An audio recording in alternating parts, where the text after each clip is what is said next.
ഇവിടുത്തെ കാര്യങ്ങളൊക്കെ സത്യം പറഞ്ഞു കഴിഞ്ഞാൽ എനിക്ക് തോന്നുന്നേ ഈ കല്ല് കൊണ്ടുള്ള കൺസ്ട്രക്ഷൻ ഇവരുടെ ഏറ്റവും വലിയ പ്രത്യേകത. പക്ഷെ അതിനേക്കാളൊക്കെ എനിക്ക് ഇഷ്ടപ്പെട്ടതൊന്നുമല്ല, മാസത്തിൽ ഒരു ദിവസം വളരെ വ്യത്യസ്തമായിട്ട് കുക്ക് ചെയ്യുന്നവർക്ക് ഇവിടെ ഒരു അവസരം ഉണ്ടെന്നുള്ളതാണ്. പക്ഷെ നമ്മൾ അപ്പോഴും വരുമ്പോഴേക്ക് നമ്മൾ ഈ കിച്ചണായിട്ടൊന്നും അത്രയും പരിചയം ഉണ്ടാവില്ലല്ലോ നമുക്ക്. അതെനിക്കൊരു സംശയം ഉണ്ട് കേട്ടോ. കാരണം എന്തോ ഒന്നും അറിയാതെ, അതായത് നമ്മൾ ഈ പറയുന്ന പോലെ വീട്ടില് സാധാരണ അടുപ്പൊക്കെ കത്തിച്ചുകൊണ്ടിരുന്നതായിട്ടുള്ള ആ ചേച്ചിമാരാണ് ഇവിടുത്തെ കിച്ചണിൽ വലിയ ബർണറൊക്കെ അതിനൊരു ട്രെയിനിങ് കൊടുക്കുന്നുണ്ട് കേട്ടോ. അതെനിക്ക് തോന്നുന്നു അവര് ചെയ്യുന്ന ഒരു വലിയ പ്രത്യേകതയാണ്. ചട്നി മാമിക്ക് എന്താ പറയാ, പേര് പോലെ തന്നെ ഒരു ഫെമിനിൻ ടച്ചും അല്ലേ, അത് മൊത്തത്തിൽ പഠിപ്പിച്ചെടുക്കുന്നുണ്ട് കേട്ടോ കിച്ചണിൽ. സത്യം പറഞ്ഞു കഴിഞ്ഞാൽ ഞാൻ ഇങ്ങനെയൊന്നും ആലോചിക്കരുത്, ഞാനൊക്കെ ഈ കിച്ചൺ 5 സ്റ്റാർ ഹോട്ടലിൽ മാത്രമേ കണ്ടിട്ടുള്ളൂ അല്ലേ. പക്ഷെ ആ വീട്ടമ്മമാർക്ക് വലിയ ടെൻഷൻ ഒന്നുമില്ല.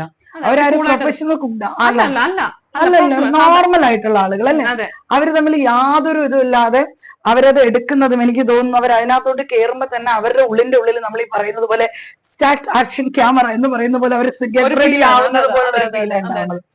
Very nice. മാസത്തിൽ ഒരു ദിവസം ഓപ്പർച്യൂണിറ്റി ഉണ്ടെന്ന് പറഞ്ഞാൽ ഞാൻ തീർച്ചയായിട്ടും ഞാനും വരും. നല്ല നമ്മൾ ഈ പറയുന്നത് ചൊറിയണത്തിന്റെ തോരനൊക്കെ ഇടില്ല, കളക്ട് ചെയ്ത് തന്നെ വരണം എന്ന് പറയുന്നത് പോലെ ഇത് ഏതൊരു പ്രോജക്ട് തുടങ്ങുമ്പോഴും ചിലരൊക്കെ ഇങ്ങനെ ചൊറിയാൻ വരുന്നു പറഞ്ഞു. ഞാൻ ഇടയ്ക്ക് മഹേഷിന്റെ ബ്രദറിനോട് പറഞ്ഞപ്പോ പറയാം, ചേച്ചി അത് തന്നെയാണ് അത്യാവശ്യം വേണ്ടതെന്ന്.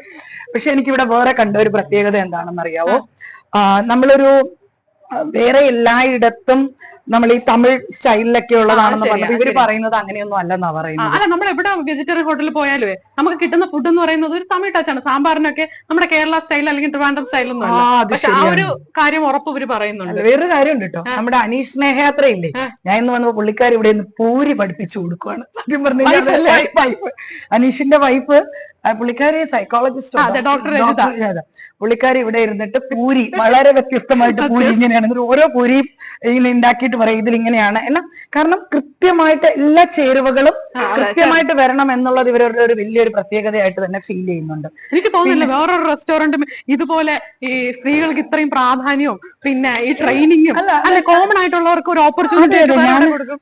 അല്ല, ഞാനും നമുക്ക് തോന്നുന്ന വേറൊരു കാര്യം ഞാൻ പറയട്ടെ, നമ്മളും സ്ത്രീകളാണ്, നമ്മുടെയൊക്കെ ഒരു സ്വപ്നമായിരുന്നു ഇങ്ങനെ എന്തെങ്കിലുമൊക്കെ തുടങ്ങണം. പക്ഷെ ഇത്രയും സ്ത്രീകളെ ചേർത്ത് പിടിച്ചുകൊണ്ട് ഇങ്ങനെയൊക്കെ തുടങ്ങാൻ പറ്റുമോ എന്നൊക്കെയുള്ളതെന്ന് വളരെ വ്യത്യസ്തമായിട്ടാണ് ഇവരിങ്ങനെ ചിന്തിച്ചേക്കുന്നത്. പിന്നെ സെക്യൂരിറ്റി ഒക്കെ പറ്റിയ ആൾക്കാരെ കിട്ടുവാണെങ്കിൽ